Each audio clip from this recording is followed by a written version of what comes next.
tura, tutirua, tura, tutupuru, barabribarabaru,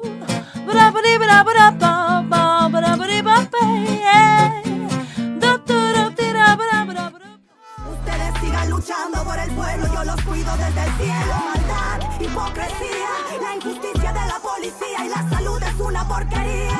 No pude estudiar porque dinero no tenía, 30 años suficiente para aguantar su tiranía.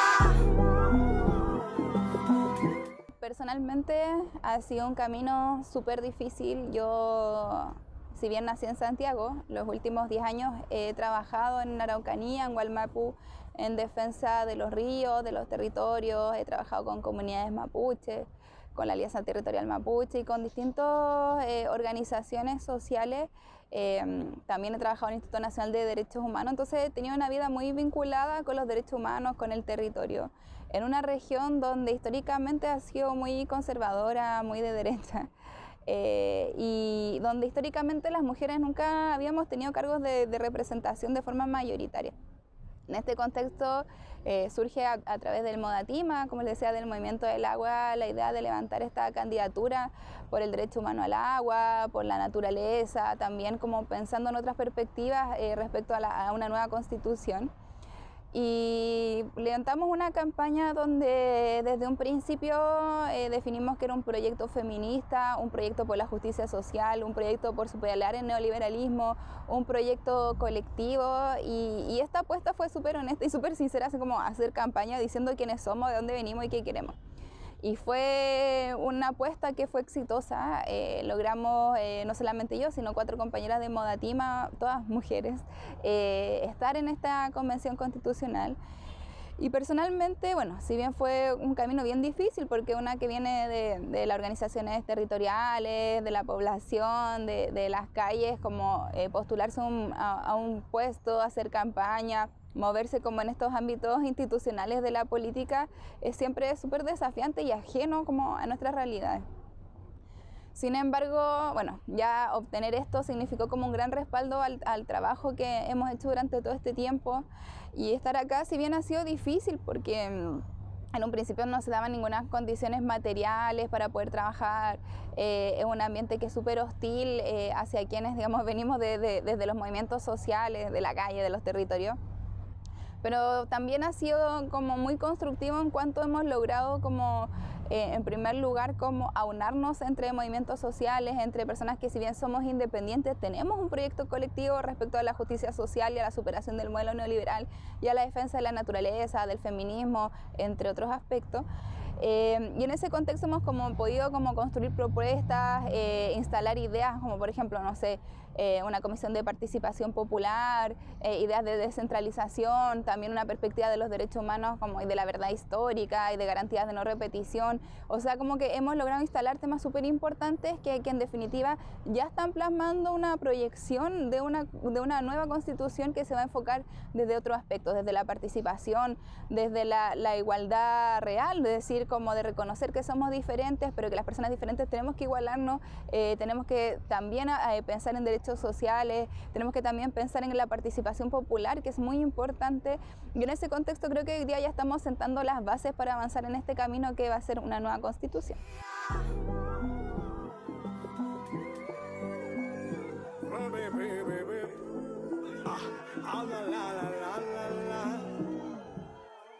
¿Cómo es que quieren asesinarlo todo?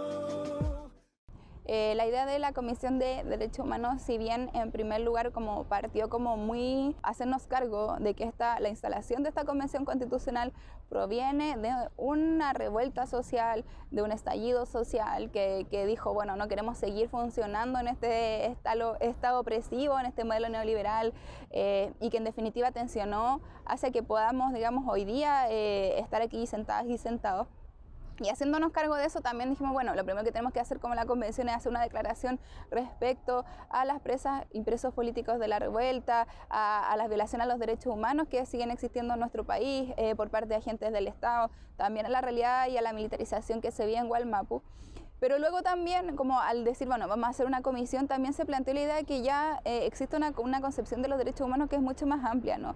Que no solamente los derechos humanos hoy día son que no nos maten, que no nos saquen los ojos o que no nos violen, sino que también es que existen derechos que son sociales, existen derechos que son colectivos, existen derechos que tienen que ser mirados también desde una perspectiva intercultural, desde la plurinacionalidad también. Pero también instalamos como la idea de que, uno, de que el Estado chileno ha violado derechos humanos de los pueblos originarios desde su instalación y que tiene una deuda histórica que debe reconocerse y pensar en garantías de no repetición. Por eso la comisión se llama Comisión de Derechos Humanos, Verdad Histórica y Bases para la Garantía de No Repetición. Y también planteamos una idea que está en los objetivos generales, que es comprender que los derechos son económicos, son sociales, son culturales, son ambientales y que también la naturaleza es una sujeta de derecho. En ese contexto, como que para mí personalmente creo que es muy importante instalar cómo por un lado el neoliberalismo ha sido también violador de derechos humanos, como, en el sentido de que la negación de derechos sociales es también vulnerar derechos que son fundamentales para las personas. Decir que en Chile la educación sea un lucro, que la salud sea un lucro, que la vivienda sea un lucro, es una violación a los derechos fundamentales y a la dignidad humana. Y por otro lado también que existe una responsabilidad histórica del Estado respecto a las zonas de extractivismo, a las zonas de sacrificio, y que existe también una responsabilidad de cómo el Estado y este modelo finalmente patriarcal se ha relacionado con la naturaleza y como con todas las formas de vida, negándolas y reprimiéndolas, y es en ese contexto como que creo que hoy día la tarea principal es levantar esta concepción mucho más amplia, integradora de los derechos humanos, que se basa en los estándares internacionales, en el desarrollo también internacional de los derechos humanos, y creo que desde ahí también tenemos un desafío súper importante que es como plasmar toda esta concepción de los derechos humanos a todos los niveles de la Constitución. Lo que la lluvia anuncia es crucial, me jura triunfar y que se logra juntos, juntas, a pulso sumar un justo fruto de paz. De esto te aseguro, de esto te aseguro, iremos todos juntos y habrá paz, mucha paz. No solamente como que hemos levantado criterios de paridad y plurinacionalidad, también como que creo que es súper innovador, que hemos levantado también criterios de descentralización, de que las comisiones no todas sean integradas por personas que pertenecen a la región metropolitana, sino que también darle cabida a las personas que vienen de regiones y a las ideas y proyectos que vienen desde las regiones. Pero sí ha sido un tema fundamental la paridad, porque llegamos como a esta Convención Constitucional, si bien como una concepción de paridad en el sentido de que no podía existir más o sea, como una desproporción de mitad y mitad respecto a mujeres y hombres, donde tampoco se habló tampoco de la disidencia sexogenérica, pero sí, digamos, al calor de los debates en torno a la conformación de las comisiones y de cómo también entendemos lo que es la paridad, se ha también debatido en torno a lo que es la paridad sustantiva. Existen perspectivas quizás más liberales en torno a lo que es la paridad, que la conciben que es como un piso mínimo y que necesariamente, por ejemplo, para coordinar un espacio o que la paridad significa la existencia como de un hombre o una mujer desde una concepción binaria. En ese sentido creo que hemos levantado también desde algunas feministas, porque no son todas también existen debates internos dentro del feminismo, una concepción de una paridad sustantiva. ¿Esto qué quiere decir? Que lo que se debe garantizar es que la participación de una mujer o de una persona de las diversidades sexogenéricas, pero como un piso, eso no es un techo. Y eso significó que, si bien en un primer momento en la Comisión de Reglamento se hizo esta interpretación y se obligó a votar por un varón, lo cierto es que al calor también de estos debates se instaló la segunda idea, y hoy día tenemos comisiones como la de descentralización que están coordinadas por dos mujeres, ya instalando esta idea de la paridad sustantiva, lo cual es súper interesante. Solamente hemos encontrado una constitución, que es la de Serbia, donde se establece a nivel constitucional garantías de paridad de género a nivel constitucional, pero precisamente a eso venimos, a instalar esta idea de la paridad sustantiva y el reconocimiento también de los patrones históricos de dominación respecto a las mujeres y a las diversidades sexogenéricas y a la disidencia sexogenérica en los espacios de participación política, y eso es precisamente lo que venimos a instalar y a elevar a rango constitucional. Creo que mi principal motivación es instalar la justicia social y la justicia ambiental como principios fundantes de esta nueva constitución. En ese contexto creo que hoy día tenemos que hacernos cargo de la responsabilidad histórica que como Estado y como seres humanos tenemos respecto a nuestros entornos naturales, a la depredación, a cómo se ha levantado también un modelo extractivista que ve la naturaleza solamente como algo que nos da recursos y recursos para poder desarrollar la humanidad económicamente, pero que en definitiva no se hace cargo de la realidad que vivimos. Hoy día estamos viviendo una crisis climática importante, existe una escasez hídrica brutal. En el Gualmapu, que es donde yo vengo, las empresas forestales están depredando la vida, depredando las relaciones sociales, y precisamente eso venimos, a defender la naturaleza, a defender el medio ambiente, a defender todas las formas de vida, a instalar también esta idea de los pueblos originarios respecto del buen vivir, del respeto por la diversidad de la vida, y precisamente, como te decía, eso vinimos. Yo creo que hoy día es muy importante hacernos cargo de la responsabilidad histórica, proyectar cómo podemos proteger los derechos de la naturaleza, de los ríos, de la tierra en esta nueva constitución, pero también pensar cómo los vamos a garantizar, cómo los vamos a exigir, pensar en acciones de tutela, en una institucionalidad ambiental que nos permita que todas las personas y todos los territorios puedan tener acceso a la justicia social, pero también a la justicia ambiental.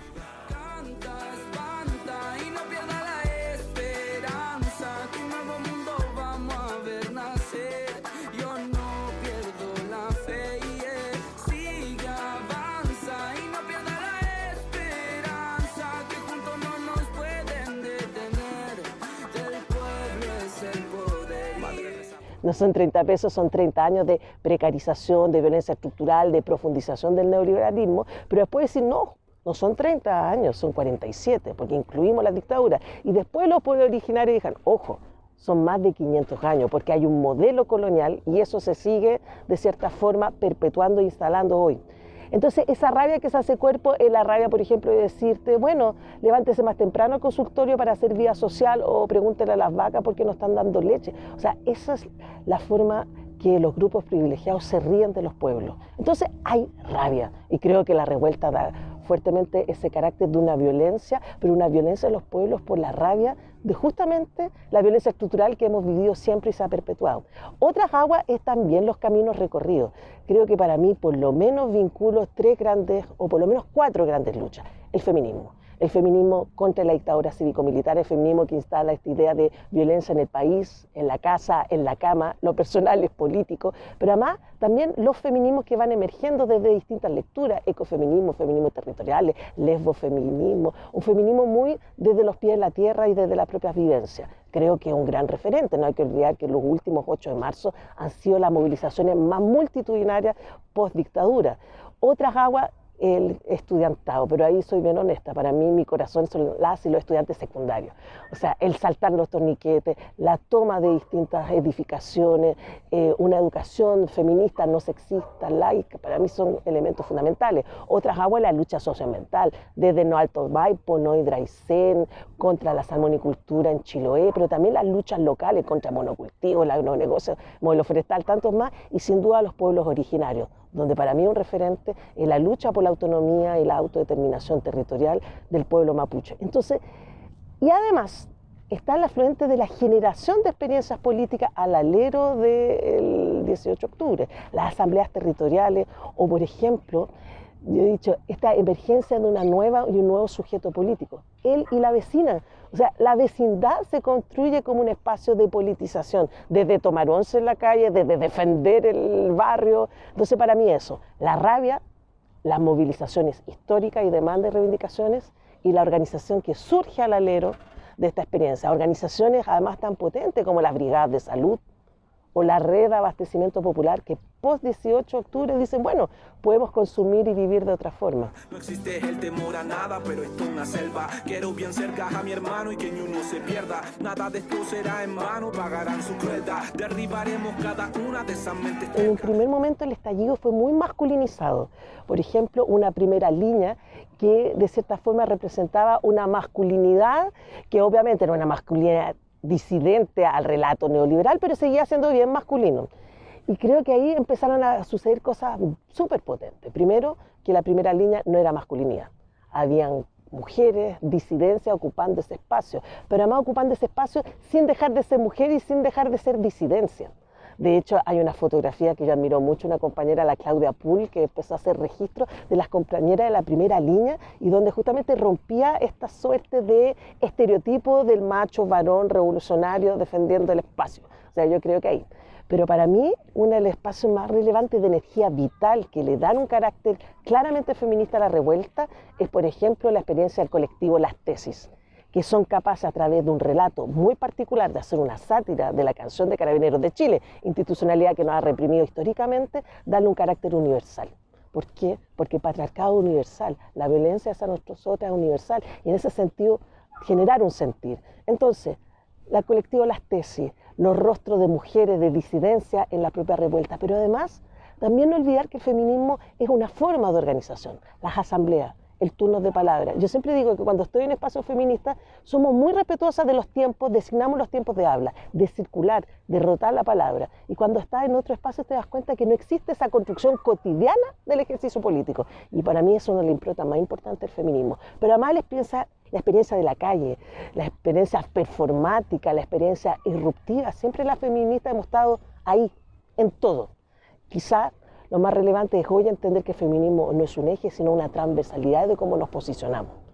Y en ese sentido, obviamente que ahí se fue generando un camino, tanto un proceso constituyente de nuevos horizontes políticos desde lo territorial, desde lo barrial y lo popular, pero también otra vía que es cómo incidimos, cómo desbordamos lo institucional. No exentas de contradicciones y tensiones, distintos espacios feministas decidimos participar en la convención. ¿En qué sentido contradicción? Para nosotras sigue siendo el eje la Asamblea Constituyente. Pero la convención era también otra posibilidad de que por primera vez nuestras narrativas estuvieran ahí presentes. Justicia política restaurativa. Entonces ahí yo creo que es un elemento súper importante de la convención y transversalizarlo todo. La política de los cuidados, el reconocimiento del derecho al aborto, la sindicalización desde una perspectiva feminista, la lucha por los bienes comunes naturales desde una mirada que el extractivismo también es configuración de economía y territorialidades masculinizadas. Vuelvo a insistir, es transversalizarlo todo porque desde el feminismo tenemos todo que decir en respecto a todo. ¿Por qué digo esto? Porque desgraciadamente hay experiencia de una izquierda más convencional que nos siguen viendo como un sector que nos sigue reduciendo a un eje y no queremos ser eso. Es que lo que más una recuerda luego de un proceso constitucional no es la nueva constitución, sino el proceso. O sea, creo que ese ha sido uno de los ejercicios más relevantes, porque las constituciones tienen sus limitaciones, pero también es un campo de disputa que queremos disputar. ¿Por qué? Porque la Constitución permite consagrar derechos que históricamente han sido invisibilizados y negados, además de tener una Constitución al alero de una dictadura civil y militar. O sea, ese es el contexto del cual estamos disputando. Estamos viendo ese campo de disputa por primera vez en la historia de manera pública. O sea, a mí me pasa con la institucionalidad estas tensiones de decir cuánto podemos transformar desde ahí, cuáles son los límites, pero por otro lado, cuando veo las distintas cápsulas o los videos de la convención, la Machilinconao hablando, por ejemplo, en Mapudungún, o cuando se habla de la violencia contra la niñez, o cuando se habla de las disidencias, o sea, de verdad es una maravilla el poder estar presente en esa narrativa, lo que nunca ha sucedido. Estamos ante un hito histórico, sin duda. Creo que vamos a lograr consagrar el ideario de la defensa de los derechos sexuales y reproductivos, pero conociendo el nivel de tradicionalismo, podríamos decir, de limitación frente a la visión respecto al aborto, quizá va a ser un campo súper difícil de disputar. Pero ¿qué podemos lograr? Los mecanismos. Y esos mecanismos nos pueden posibilitar, por ejemplo, que luego podamos generar un debate de presentación de una ley por el aborto libre, seguro y gratuito, que tiene que ver con la posibilidad de leyes de iniciativa popular, que hoy en Chile no existen y en el resto de América Latina sí. Entonces, mediante esas vías de participación y de democracia directa, creo que tenemos más posibilidades de consagrar ciertas luchas que necesariamente desde y exclusivamente lo constitucional. Conseguiremos libertad cuando entren a la celda, mientras avanzan con su vida la nuestra postergan. Enumeramos cada una por si no te acuerdas, el pueblo despierta. Para mí, un gran dolor y para muchas organizaciones sigue siendo los presos y las presas por luchar, que si bien ha sido una demanda desde la convención no es el espacio de donde generar esa política de una amnistía o de un indulto total, sino más bien el Congreso. Entonces creo que todavía nos debemos esa lucha, que es la que nos posibilitó, por ejemplo, hoy estar escribiendo, dialogando respecto a una nueva constitución. No podemos olvidar la revuelta. Para mí la revuelta sigue siendo y tiene que tener ese espíritu y ese carácter y esa transversalidad también en el ejercicio de la nueva constitución. Ahora o nunca, este es el momento. Con la fuerza de mi barrio y de mi pueblo, logremos que los que no entienden entiendan. Porque Chile, mi hermanito, no está en guerra. Hasta que la dignidad sea... Nuestra lucha como feminista es exigir al Estado garantías para un derecho al aborto libre, seguro y gratuito. Pero por otra parte también debemos exigir el resguardo y el respeto a las autonomías y a las propias autodeterminaciones que tenemos los pueblos. Entonces, en el fondo, yo diría un aborto que sea garantizado por el Estado como política transversal de derecho sexual y reproductivo, como política de salud, pero al mismo tiempo el resguardo de la posibilidad de que podamos abortar en la casa, con las amigas, o también resguardando y respetando las propias prácticas ancestrales de los pueblos originarios, que por ejemplo ha sido una disputa que ha surgido en Argentina, que si bien hay un reconocimiento al aborto, no hay un reconocimiento aún de las propias prácticas del uso de plantas medicinales y las propias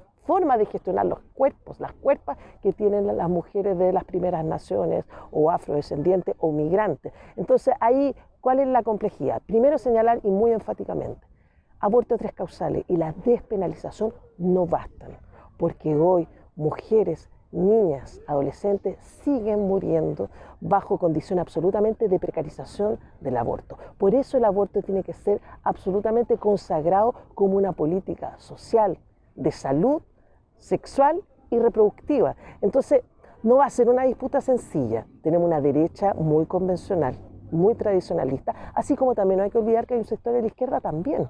Y esto no olvidar, no es una lucha solo desde las mujeres para las mujeres, es una lucha feminista para las comunidades y todos los pueblos, porque está profundamente vinculado con el derecho a decidir todo. Entonces, que podamos consagrar el aborto es una forma de poder consagrar una serie de derechos tanto sociales como de la naturaleza, como derechos colectivos y comunitarios.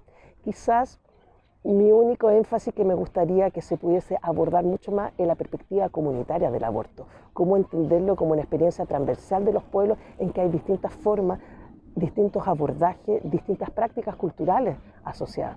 Feliz Mari Pulamien, Mari Compuche, Mari Chilemapu, Mari Pucheta Tuluta, Picuma Ple, Mari Pucheta Tuluta, Patagonia Ple, Mari Pucheta Tuluta, Degun Ple, Mari Pucheta Tuluta, Lafken Ple, Mari Compulamien. Un saludo grande al pueblo de Chile, desde el norte hasta la Patagonia, desde la Afquén, el mar, hasta la cordillera, en la isla, a todo el pueblo de Chile que nos está escuchando. Aquí estamos, Lamien, aquí estamos, agradecerle el apoyo a las diferentes coaliciones que entregaron su confianza y depositaron sus sueños en el llamado que hiciera la nación mapuche para votar por una persona mapuche, mujer, como para cambiar la historia de este país.